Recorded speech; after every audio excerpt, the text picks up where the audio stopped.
সবাইকে শুভ বিজয়ের শুভেচ্ছা অভিনন্দন। তো আজকে ডিবেটের বিষয় বৃদ্ধাশ্রম শুরু করতে চলেছি।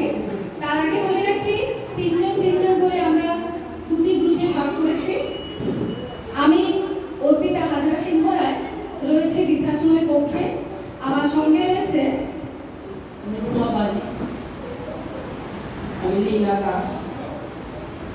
এছাড়া আমার প্রতিপক্ষ হিসেবে রয়েছে প্রিয় মজুমদার, মানবিকা সেনগুপ্ত।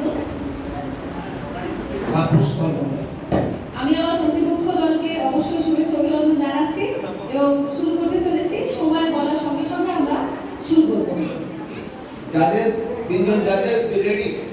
কৃষ্ণাদি, রবেন্দা স্যার রেডি তো? স্টার্ট।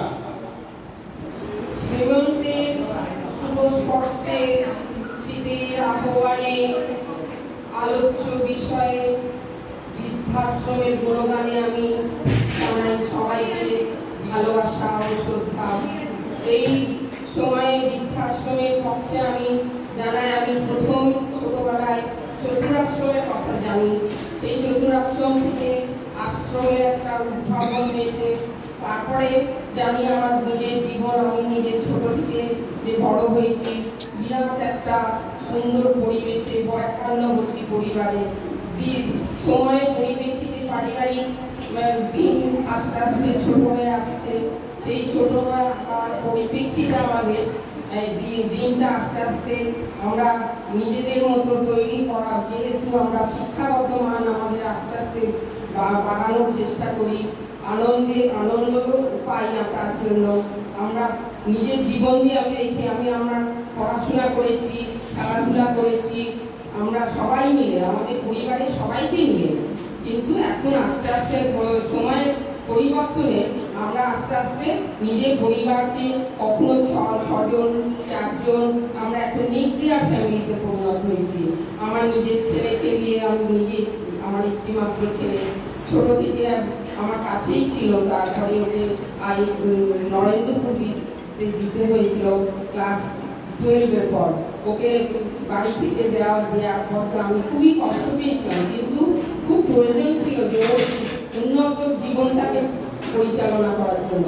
ও তারপরে চলে গেল বাইরে পড়াশোনা করার জন্য, এখন বাইরেই থাকে। কিন্তু সেই অভাবটা আমি খুব ফিল করি, মানে এই সময়ের জন্য আমি খুব ফিল করি। এই জন্য যে আমি যাই, আমাদের সমস্ত দেখভালরা গর্ব করে, কিন্তু পাশে থাকে না। কিন্তু এই প্রয়োজনটা আছে আমাদের বৃদ্ধাশ্রমের, কারণ বৃদ্ধাশ্রমটা একটা আশ্রম না, একটা সঙ্গী পাওয়া, আমরা একটা সমাজ, একটা সহচর্য পাওয়া। সেই জায়গা থেকেই বৃদ্ধাশ্রমের ভীষণ জয় দরকার। রিসেন্ট একটা আমাদের টিভি চ্যানেলে আমাদের গায়ক রূপঙ্কর বাগচি, তারপরে বিশ্বনাথ ভট্টাচার্য, আমাদের আমাদের সরকার কাকা, দুটো বৃদ্ধাশ্রম থেকে দিদিদের নিয়ে এসে এত সুন্দর তাদের অভিজ্ঞতা মানে বিশ্লেষণ করেছে, শুনে আপ্লুত। বিশেষ করে আমাদের কোলাঘাটে আছে একটা বিনামূল্যে অমর সেবা বৃদ্ধাশ্রম, আর আমাদের এখানে সেবা পূর্ব বরিশায় আছে রামকৃষ্ণ মিশন সেবাশ্রম। বৃদ্ধাশ্রমের খুব প্রয়োজন আছে, কারণ তাদের জীবনে একাকিত্ব থেকে, কারণ সবাই কাজে ব্যস্ত। আমাদের সাম্প্রতিক যে ব্যবস্থা, আমরা সবাই এগিয়ে চলেছি। বিপক্ষে শুভ সন্ধ্যা। আজকে আমাদের আলোচ্য বিষয় বৃদ্ধাশ্রমের প্রয়োজনীয়তা, সময়োপযোগী। আজকে দিন আমি মেয়েটাকে সমর্থন করে এর বিপক্ষে কয়েকটি কথা বলতে চাই। যদি আমরা সময়ের প্রেক্ষিতে বৃদ্ধাশ্রমকে মেনে নিই, তাহলে আমাদের যে পারিবারিক ঐতিহ্য, পরম্পরা, সেটাতে কোথাও যেন অস্বীকার করা হয়, সেটাকে কোনোভাবেই মেনে নেওয়া যায় না। আমাদের সমাজের কয়েকটি দায়বদ্ধতা আছে পরস্পরের প্রতি। যেমন পিতামাতা তার সন্তানকে পালন করে ছোটবেলা থেকে, তেমনি বৃদ্ধ বয়সে পিতামাতাকে লালন পালন করবার একটা দায় থাকে তার সন্তানদের। কিন্তু বৃদ্ধাশ্রম এই দায়িত্বকে অস্বীকার করে, কারণ এই তখন এক বৃদ্ধাশ্রমের, এটা আমার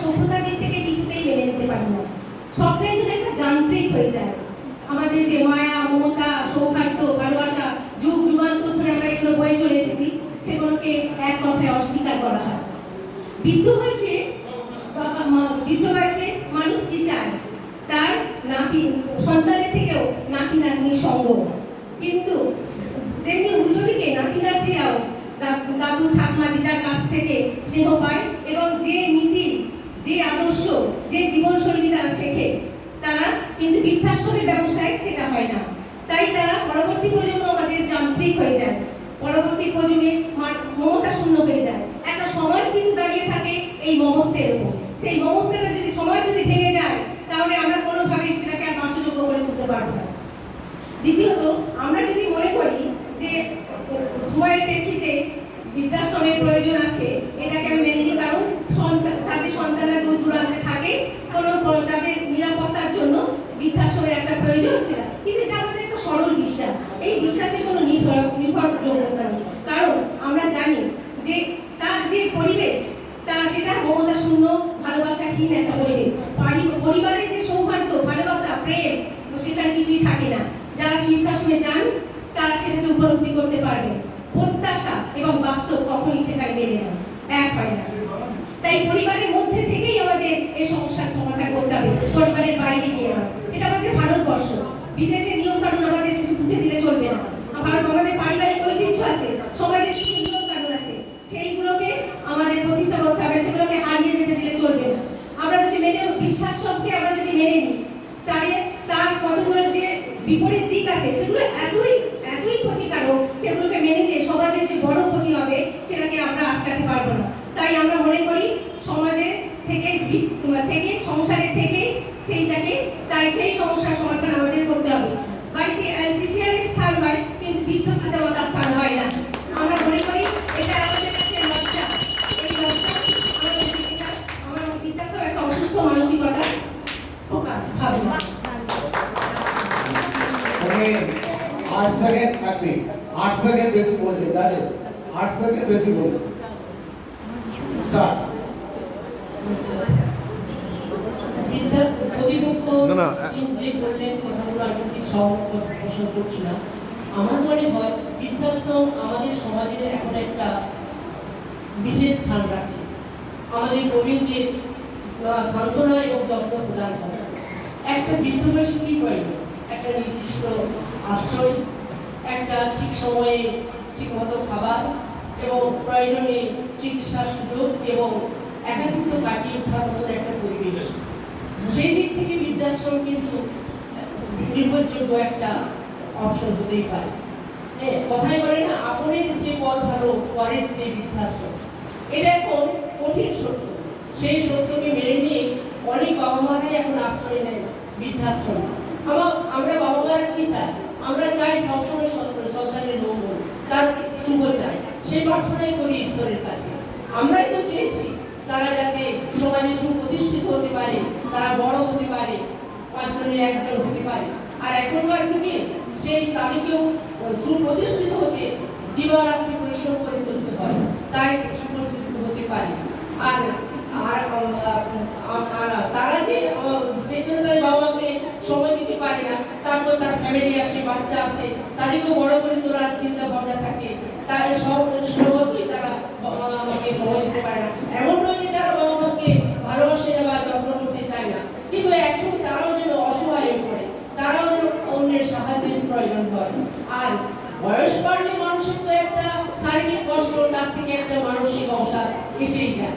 আর তাই আমাদের আমার মনে হয় যে বাবা মার উচিত যে বৃদ্ধ বয়সে নিজের মতো করে একটু থাকা, সন্তানের উপর থেকে একটু চাপ কমানো। তার জন্য যদি বৃদ্ধাশ্রমে থাকতে হয় তাহলে কোনো অসুবিধা নেই। এখন তো বৃদ্ধাশ্রমে অনেক রকম সুযোগ সুবিধা আছে, অনেক সমবয়সে একসাথে মিলেমিশে ওখানে থাকা যায়, অনেক নিজের মতো করে থাকা যায় এবং প্রয়োজনে আত্মীয় স্বজনের সাথে পরিচয় রাখা যায় এবং সন্তানরাও দেখা করতে আসতে পারে। সবকিছুই এখন ব্যবস্থা আছে।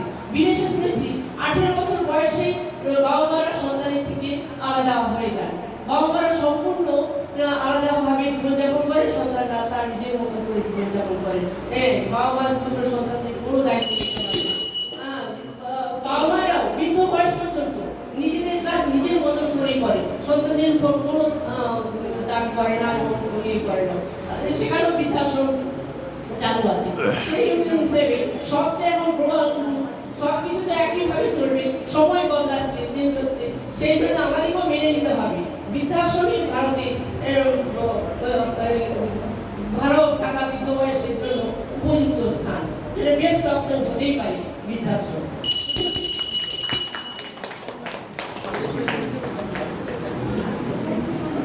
স্টার্ট। মঞ্চে উপবিষ্ট আমার সশ্রদ্ধ পিতৃসঙ্গ এবং মাতৃসঙ্গ মায়েদের প্রতি শ্রদ্ধা জানিয়ে আমি বৃদ্ধাশ্রমের বিপক্ষে আলোচনা করছি।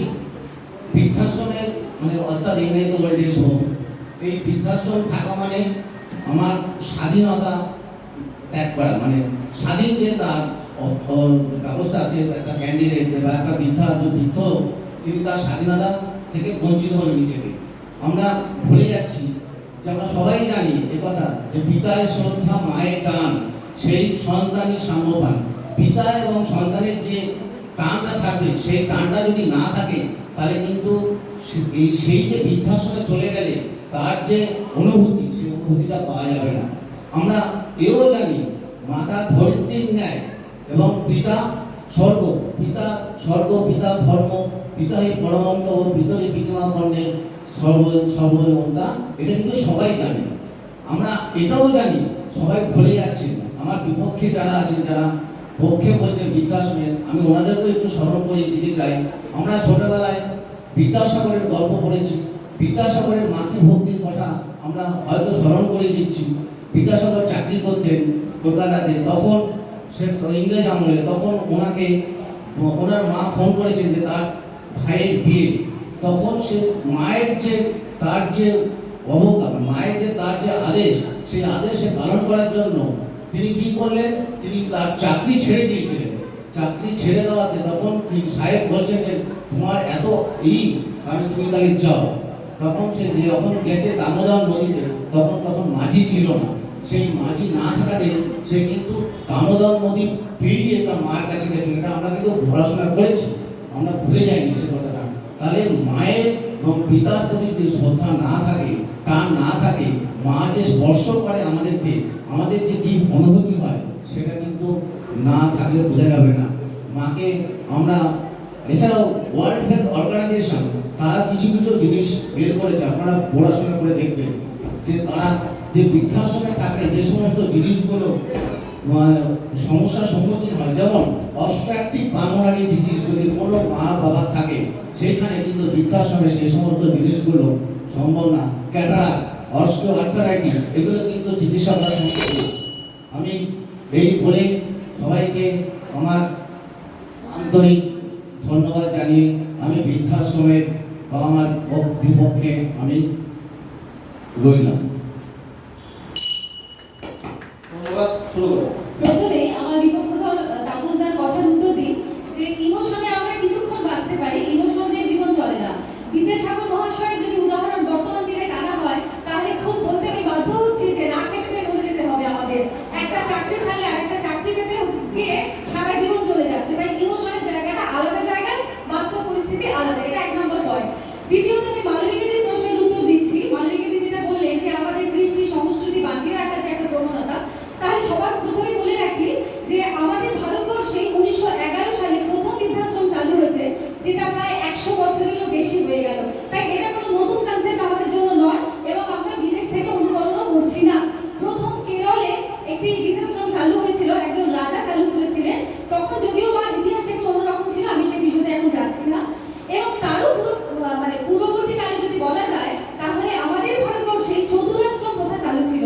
চতুরাশ্রম বলতে জীবনকে 4টি পর্যায়ে ভাগ করা হয়েছে: গার্হস্থ, বানপ্রস্থ, ব্রহ্মচর্য আর সন্ন্যাস। আমরা জানি প্রথমে মানুষ ব্রহ্মচর্য ব্রত পালন করে, অর্থাৎ শিক্ষা দীক্ষার মধ্যে থাকে। দেন গার্হস্থ, যেখানে আমরা সংসার জীবন যাপন করি। তারপরে বানপ্রস্থ, সংসার থেকে আস্তে আস্তে মুক্ত হতে থাকি। এবং শেষে সন্ন্যাস। অর্থাৎ আমাদের ভারতবর্ষ সংস্কৃতি শেখাচ্ছে যদি আমরা সত্যিই মুক্তি চাই, যেটার জন্য আমরা অনবরত পূজা আর্চা এটা সেটা করে থাকি, মুক্তি পেতে গেলে আগে বন্ধন মুক্ত হতে হবে। আর বন্ধন মুক্ত হতে গেলে আমাকে সংসার থেকে একটু হলেও দূরে থাকতে হবে। সেই যদি সংসারের মধ্যেই আমি রয়ে গেলাম, তাহলে আমার মুক্তি আসবে কোথা থেকে? আর এটা কোনোটাই বাধ্যতামূলক নয়, বৃদ্ধাশ্রমে যাওয়াটা বাধ্যতামূলক নয়। বর্তমানে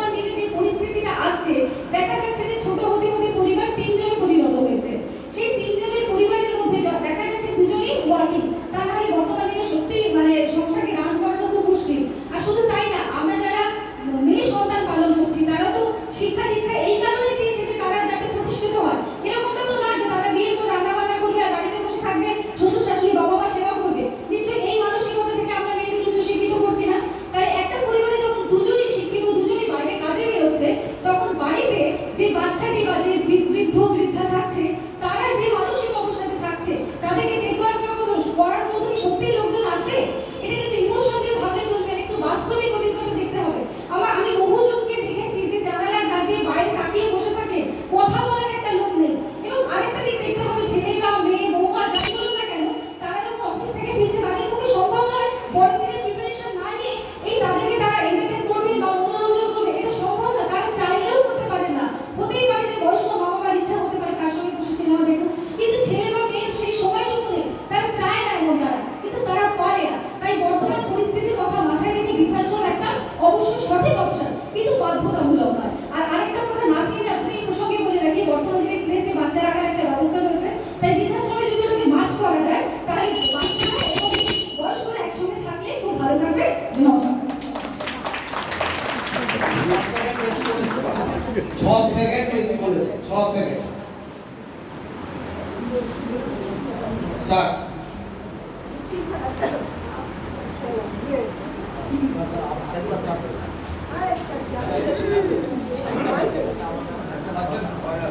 হ্যালো। স্টার্ট। যুক্তি তর্কের খাতিরে আমরা যদি অর্পিতার কথাটাকে মেনেও নিই যে আজকে সমাজে উন্নতির দরকার, এগিয়ে যাওয়া দরকার, কিন্তু আমরা মা বাবাকে কি করে অস্বীকার করবো? যে মা বাবা আমাদের এত কষ্ট করে নিজের সমস্ত ত্যাগ স্বীকার করে বড় করলো, আমাদের দাঁড় করালো, আজকে আমরা সেই উন্নতির জন্য সব ছেড়ে দিয়ে চলে আসবো, মা বাবাকে ছেড়ে দিয়ে উন্নতির পিছনে চলে যাবো? তাদের প্রতি একটুটুকু আমাদের মায়া, মমতা, বিবেকবোধ কোথাও কাজ করবে না? আমরা ভাববো না আজকে এই মা তার জীবনটা, তার ইয়াং জীবনটা আমার জন্য শেষ করেছে, তাকে তার বুড়ো বয়সে আমারই তো দায়িত্ব তাকে একটু শান্তি দেওয়া, তাকে একটু আনন্দে রাখা। সেই দায়িত্ব আমি বৃদ্ধাশ্রমের উপরে চাপিয়ে দেবো সামান্য পয়সার বিনিময়ে? আমার নিজের কোনো দায়িত্ব নেই? তাতে আমাদের নিজেদের লজ্জাবোধ হবে না? আমাদের বিবেকের দংশন হবে না? আমার নিজের মা আছে, বৃদ্ধ মা, তাকে তার ঘর থেকে আমি কখনো তার অন্য জায়গায় নিয়ে যেতে পারি না, এমনকি আমার বাড়িতেও সে আসতে পারে না। তাকে তার বাড়ি থেকে টেনে নিয়ে যদি আমি বৃদ্ধাশ্রমে পাঠিয়ে দিই, তবে তার মৃত্যুতে দেওয়া সমান হবে না আমার কাছে। তাই কোনো একটা চারা গাছকে আমি যদি তুলে এনে সহজেই লালিত পালিত করতে পারি, কিন্তু কোনো বৃক্ষকে আমি তার শিকড় থেকে টেনে হিসলে তাকে যদি আমি খুব সুন্দর একটা জায়গায় তাকে স্থান দিই, সেখানে অনেক ট্রিটমেন্ট করবো, অনেক চিকিৎসা করবো, তাকে টাইম মতো খেতে দেবো, টাইম মতো তার সেবা যত্ন করবো, কিন্তু সে কি বাঁচবে? তার নিজের জায়গা, নিজের ঠাকুর ঘর, নিজের রান্নাঘর, সে যেখানে বসে তার স্বামীকে খাইয়েছে, যার সন্তানকে খাইয়েছে, যে বিশ্বাস সে তার সন্তানের ভালো মন্দ চিন্তা করেছে, সেই সব বিবেক আমরা সহজেই ধ্বংস করে দেবো? আমাদের নিজের বিবেক বোধ হবে না? আমরা নিজেকে কৈফিয়ত নদী করে আমাদের সন্তানের কাছে, যে সন্তান বড় হচ্ছে সেও তো তাই শিখবে। সামান্য আমাদের নিজের স্বার্থ, নিজের উন্নতি, নিজে আরো বড় এই কোঅপারেটিভের যুগে নিজের সামনে আর কোনো কিছু চিন্তা করতে পারি না? একটুখানি মা বাবার পাশেও তো বসতে পারি। সারাদিন পরে তার সন্তানকে তার মা বাবার কাছে এসে বসলে সে যে কি শান্তি পাবে, সেই শান্তি আমরা কি বৃদ্ধাশ্রমে দিতে পারবো? সে যত অসুস্থতা, যত থাক, তার ছুটে এসে তারপরে তার নাতি নাতনি যদি এসে বসে, গলায় জড়িয়ে ধরে ঠাম্মি বলে একটু আদর পাবে, সেই শান্তি কোথায় পাবে? পয়সা দিয়ে? বৃদ্ধাশ্রমে? লোক দিয়ে? জানি না, আমার মতে তো ওটা কখনো সম্ভব আছে বলে। যতই বৃদ্ধাশ্রমে গেছে তাদের কাছে জিজ্ঞেস করলে পাবেন তারা মোটেই শান্তিতে নেই। তারা হয়তো মেকি শান্তিতে আছে, মেকি অসুস্থতা আছে। তাই আমি গভীর ভাষায় বলতে চাই, বন থেকে জানোয়ার তুলে আনা যায়, জানোয়ারের মন থেকে বন তুলে ফেলা যায় না। তাই আসুন আমরা সবাই মিলে চেষ্টা করি, যতই আমাদের উন্নতি হোক, আমাদের মা বাবার পাশে আমরা একটু বসি, তাদের কথা শুনি, তাদের ভালোবাসি, তাদের একটু গলায় জড়িয়ে ধরে বলি, মা তুমি আমার জন্য অনেক করেছো, বলো মা আমি তোমার জন্য কি করতে পারি? তুমি একটু যাতে শান্তি পাও, একটু ভালোবাসা পাও। আমাদের এই আবেগ দরকার, আবেগ না থাকলে আমরা কি করে পাচ্ছি?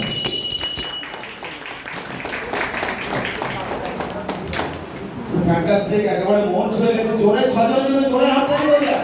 রেজাল্ট আমরা পরে দেখবো। আমরা 6 জন পক্ষে বিপক্ষে, অর্পিতা, লীনাদি, রোমাদি, এদিকে হচ্ছে পিয়া, আলোকিয়াদি, তাপস, সবার জন্য ফ্যান্টাস্টিক, একেবারে মন ছুঁয়ে গেছে, সত্যি বলছি। এইসব আলোচনা আমাদের চলতেই থাকবে, আগামী দিনও অন্য টপিক্সের উপরে চলবে। এবার আমরা রেজাল্টটা দেখবো, একটু 2 মিনিট সময় দেবো প্লিজ। সবাই চ্যাম্পিয়ন, আমার কাছে 6 জনই চ্যাম্পিয়ন। জিজ্ঞেস করবো 1 মিনিট, মানে কারা চ্যাম্পিয়ন হতে পারে? দেড় পয়েন্টের ডিফারেন্সে চ্যাম্পিয়ন হতে পারবে। আচ্ছা, যদি পক্ষের দিক থেকে বলি তাহলে আমি অর্পিতাকে আচ্ছা আচ্ছা মানে তাহলে বিপক্ষের থেকে বলতে হবে আচ্ছা আমার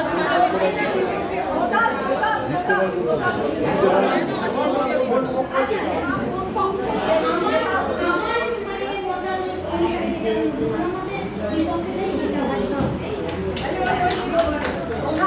একটু উঠে আসুন তাড়াতাড়ি, সময় কম তো। আমি পক্ষেই ভোট দেব। আপনি বলুন।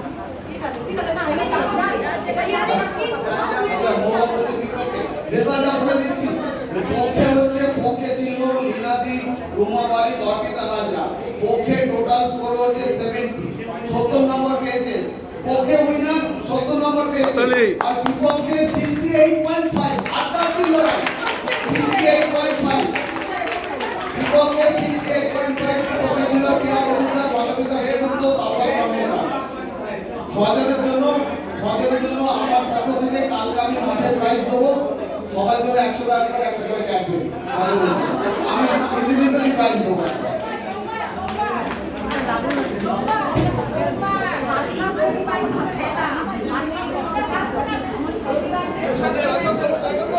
হ্যালো